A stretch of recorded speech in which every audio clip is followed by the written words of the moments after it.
Can an insurance carrier cancel a plan if they know there are ineligible dependents on the plan?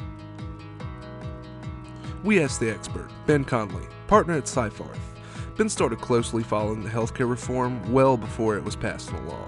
Now he helps influence development of new rules and regulations under healthcare reform. Let's hear what he has to say. Well, yeah, it really depends on the nature and scope of the ineligible enrollment, if you will. So certainly if a carrier identifies someone as ineligible, that carrier has the right to deny claims for that individual. And if the employer had knowledge of that and chose not to terminate that ineligible individual, then that creates a real problem because the employer has told the employee, yeah, we're going to let you keep this person on the plan. The carrier who the employer expected to pay claims, either an insurance carrier or a reinsurance carrier, if that's the case, didn't agree to that, and suddenly the employer is self-funding that benefit. And notably, I want to distinguish between traditional insurance and reinsurance, because in the context of reinsurance, everything we're talking about here about rescissions and prohibitions and the like don't apply directly to reinsurance carriers.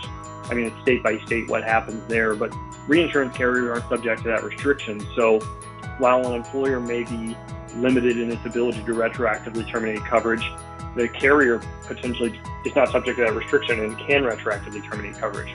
And then more to your point, I think, if there is broad-based evidence that the employer has disregarded or hasn't implemented a sufficient dependent verification process at the time of enrollment, the carrier could potentially cancel the policy. That's going to be policy specific, but certainly as an employer, you are making representations and warranties about the covered population under your plan. And if the carrier finds that those representations were inaccurate, that's often grounds for termination of that policy.